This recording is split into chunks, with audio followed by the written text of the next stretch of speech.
Hello everyone, you're welcome to my channel. In this video, you're going to learn how to perform regression analysis using an Excel package. Okay, I have some data here which I'll be using as an example to perform the analysis and to interpret each individual parameter.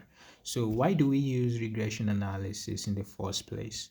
Now, it is used to detect relationship between variables to predict continuous variables like we mean sales or stock prices. It's also used to analyze the relationship that exists amongst those variables. The variables could be dependent variables and independent variables. So we have one dependent variable here, as you can see from this column. This is the dependent variable dv. This is two independent variable iv1 and iv2, as you can see here. So all this helps to detect patterns or trend. The regression analysis helps to detect patterns or trend in this data that has been provided and make informed decisions based on the data analyzed, which actually helps to improve in business processes or efficiencies or in any other ventures that regression analysis could be employed. So, and basically there are about 7 types of regression, but we'll be focusing on the simple linear regression. Okay, so I'm going to show you how to first of all activate the regression analysis system on your Excel. And first off, you have to go to file. Over here, this is file. Okay, then you go down to these options. You can see options, right? Then you click on it. Okay, currently, and then you go to adds in. All right, but before we do that, let me show you something because mine is I've already updated I've already activated the data analysis package. Okay, so when you head over to data, if you don't see this option here, data analysis, that is when you have to go to file and go to options down below. Then you look for this option here, adds in. So when you click on it, can you see that? So once you click on adds in, all you have to do is just click OK. All right, so but then you can come to this what is it called, the manage Excel. All right, just make sure that it's in Excel as in. Okay, then you click on OK. So once you click on OK, then if you go to this data menu here, all right, so that's only when you see this option that the analysis displayed. All right, so once this is displayed, you are ready to go. So how do you start performing the regression analysis? First off, you have to click on the data analysis. All right, so once I've clicked on it, as you can see here, just a minute.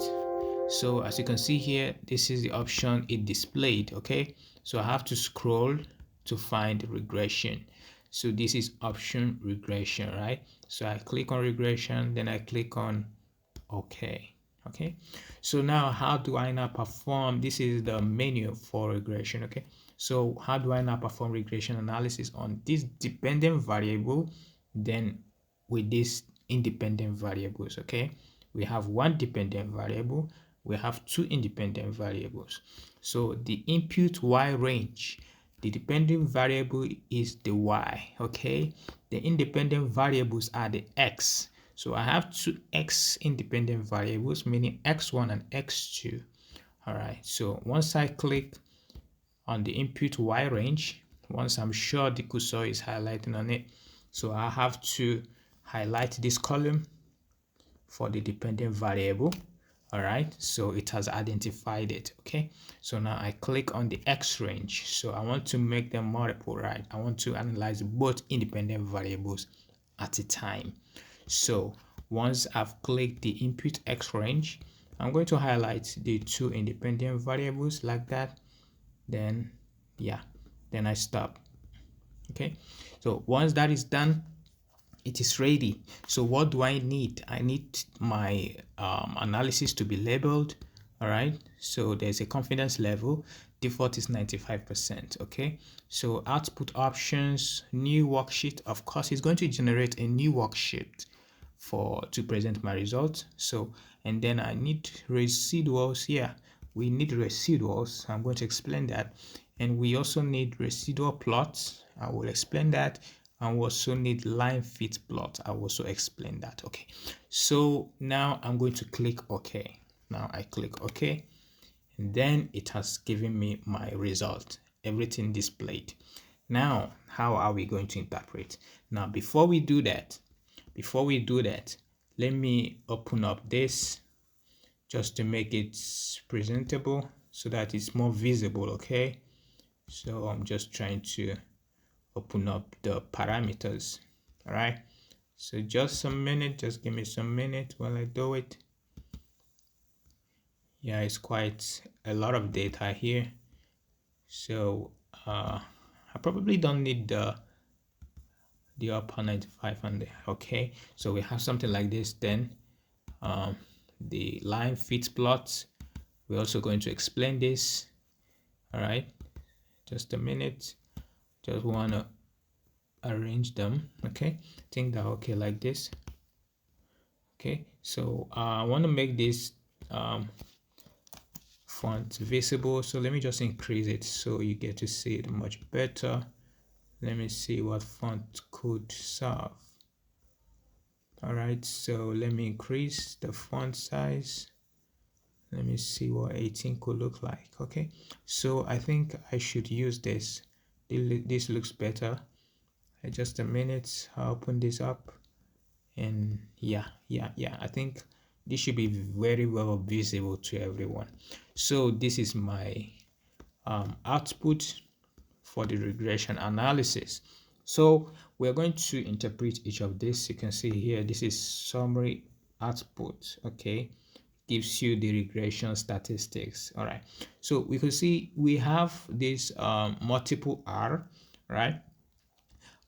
Multiple R actually measures the relationship between the dependent variable, that's y, and the combination of the independent variables, multiple of the independent variables, that's the x. Okay, so and its value ranges from 0 to 1, and 0 means no correlation between the variables, and if there is a 1, then it means a perfect correlation. Now, multiple R of 0.85 means that 85% variation in the dependent variable y is explained by the combination of the x variables, which are the independent variables. And this also shows that there is a strong positive correlation between the dependent variables and the independent variables. All right, so that is what this multiple R means. So look at the R squared. We have 0.73. Okay, now this actually takes into consideration all independent variables. That's the x. All independent variables variation with the dependent variable. So it has to do with all of the independent variables variation with the dependent variable, and it's also ranging from 0 to 1. 0 in this case means no fit. All right, it's not a fitting model. Then you have a 1, then it's a perfect fit. So R square of 0.73 means that 73% of the variation in the dependent variable y is explained by the independent variable x. So that means the remaining 27% could be due to some random error or non-linear relationship between the variables.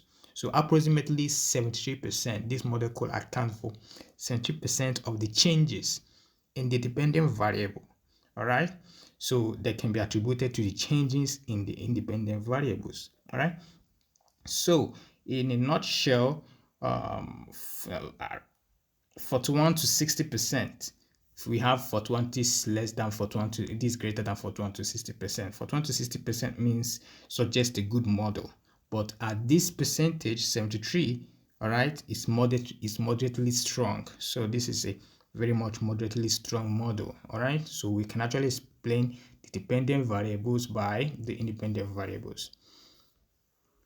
So now let's look at the standard error.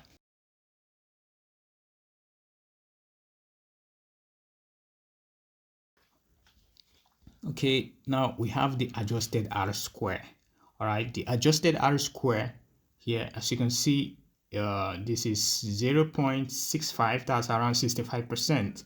But the adjusted R square takes into consideration the independent variables that significantly affects the dependent variable. So it takes into consideration the predictors, the actual independent variables that significantly affect the dependent variables, which is actually a better model than the R square. So we need the adjusted R square more than we need the R square, because the adjusted R square takes into consideration the significant independent variables that causes the change.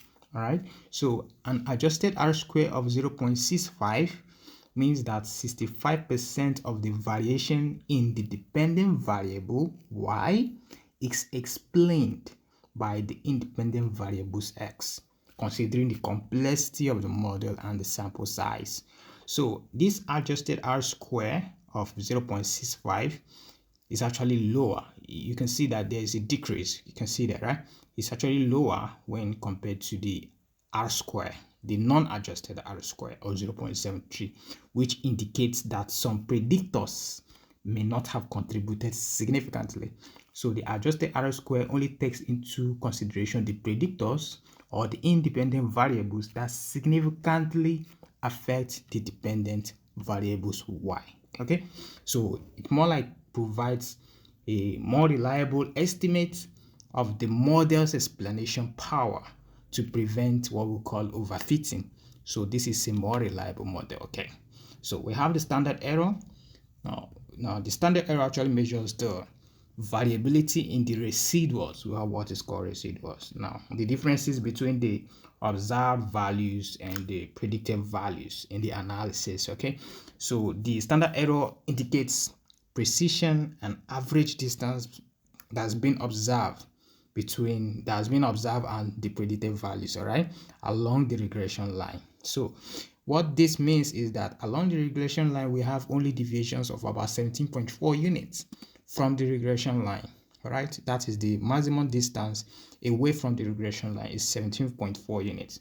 So the lesser the standard error, the more accurate and precise your regression analysis result is. As you can see, this is actually good.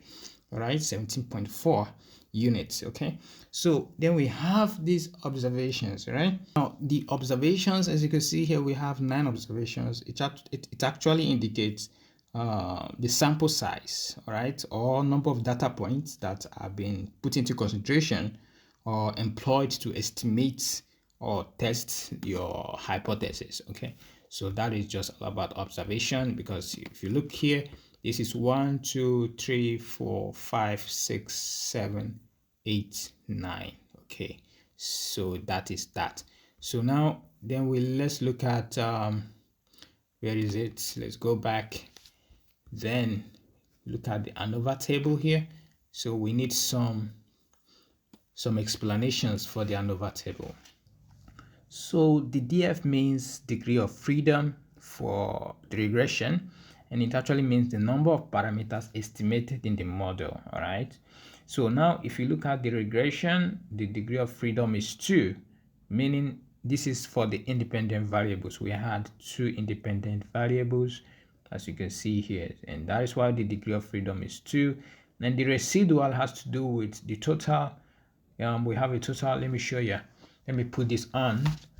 Let me put in the, what is it called, the serial number, right? So we get to see what I'm talking about over here. Let's see, how many observations do we have? We have 9 observations, right? So let me go back to it again so that you understand this. So the residual means the total subtracted from the variables, that's the dependent and independent variables. We have 1 dependent variable, 2 independent variables. Okay, so that's a total of 3. So 9 minus 3 is 6. So that's the residuals. So we have a total of 8 degrees of freedom from here. So now SS means sum of squares. All right, now the sum of squares of regression is 5 5,115 for regression, as you can see here. And it means that the total variation in the dependent variable explained by the model is just the total number of variation in the dependent variables explained in the model. So the regression model explained 5,115.5 units of variations in y, which is the dependent variables. Now, the sum of squares of the residual, as you can see here, is 8,820. So it means the total variation in the dependent variables unexplained by the model residual. All right. Can you understand that? This is explained by the model. This is unexplained by the model. All right. So that is that. So we have a total. So you can see here, once this is total, you have 6,936. So the MS means mean square. Mean square for regression measures the average variation in the dependent variable y explained by the regression model per degree of freedom. What do I mean? So I have to divide the SS, which is the sum of squares, by the degree of freedom to get MS, which is the mean square. All right. So once you divide 5,115 by 2, you get this. This divided by 6, you get this. All right. That is what it means. So that is that.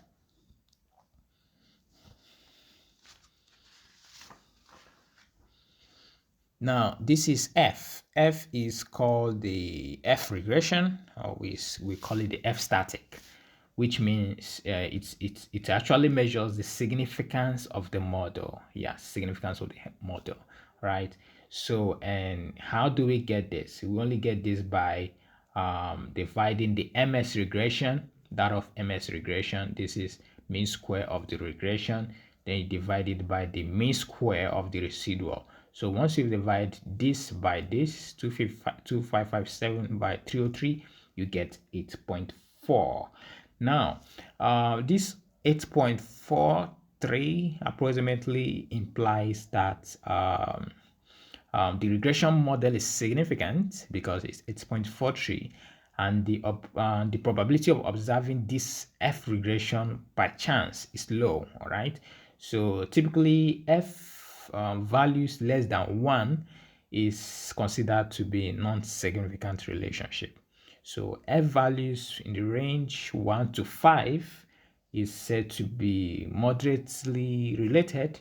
So, but an F value above 5, as you can see here, is actually showing that the relationship is very, very strong. So there is a very much significant relationship here.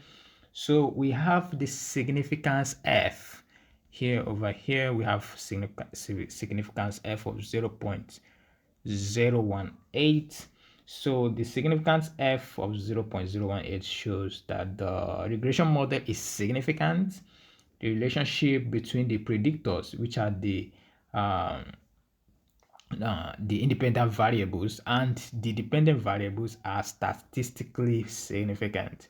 So at least one predictor contributes significantly to the model.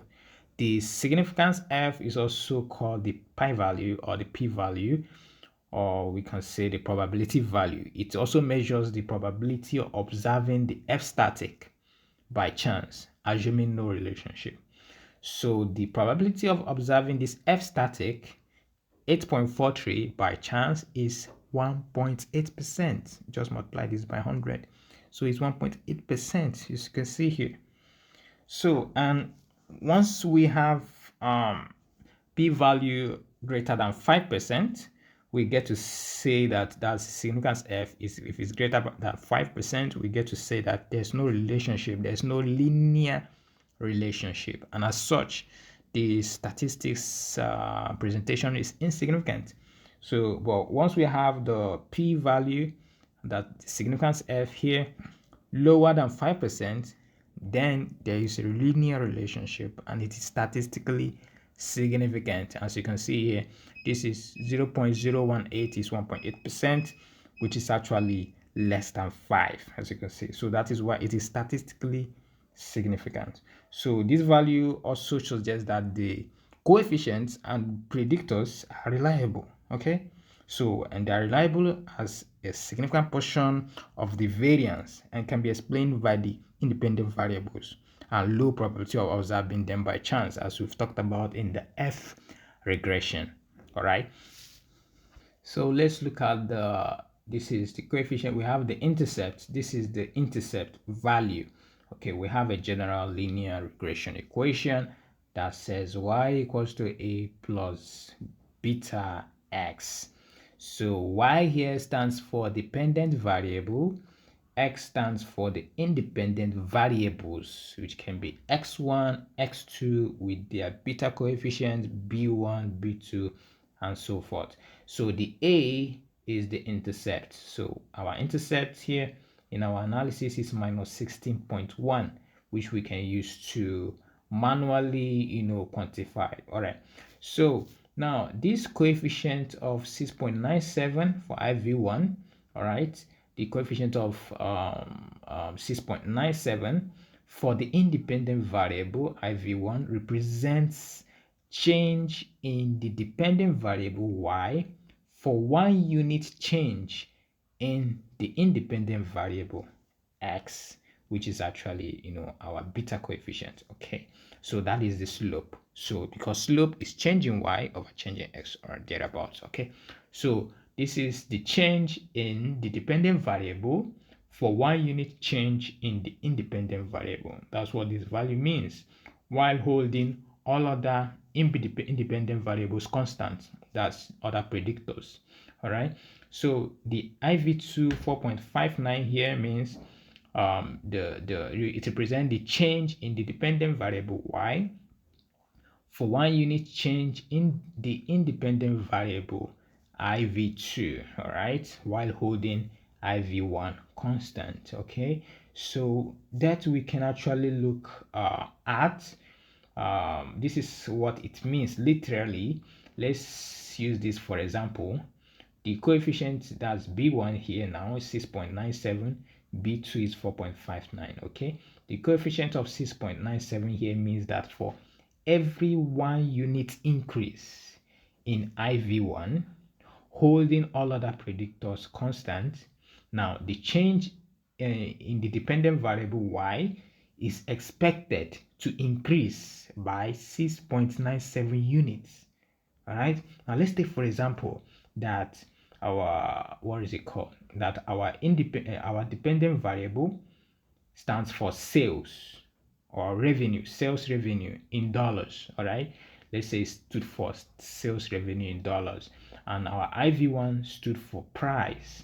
All right, it means that for every 1 unit increase in price, this is the price, right? This is the price, this is the revenue. Okay, so for every 1 unit increase in the price, it is expected to increase sales or revenue by $6.97. You understand?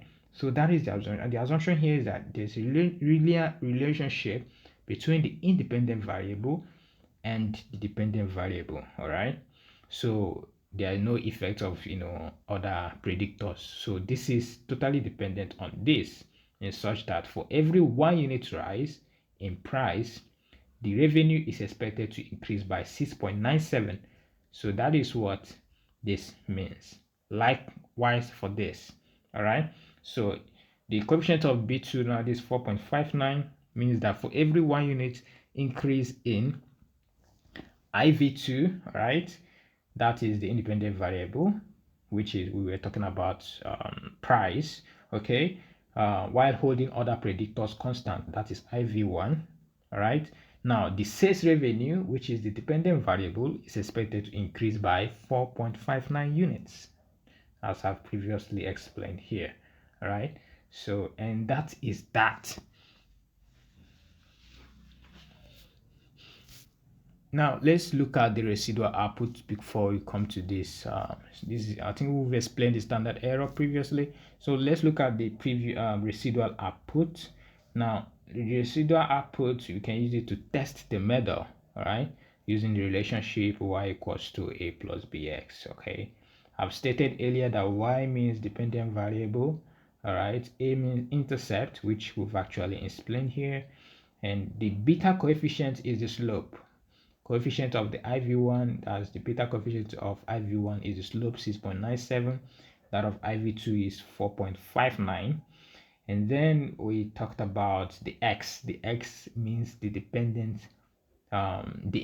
variable. Okay, so we can actually apply this test our model in the sense that our intercept is 16.16. We just substitute it, all right, plus our beta coefficient is 6.9, as you can see here. Then you have the open bracket with a 2. Where are we getting this 2? Here it is. This is beta 1 is 2, right? Then beta 2 is 5.7. So let's check. You can see here the beta coefficient is 4.6. That's 4.59 is probably 4.6. So in bracket, we are taking up the quantity, that's the independent variable. That's 5. Look at this 5.7 here. So we have that. So once we've substituted and calculated, we'll be having 23.92, which you can see here, which is almost, look at it here. That's the first observation. 23.95 is almost equivalent to 23.92. So we are on track.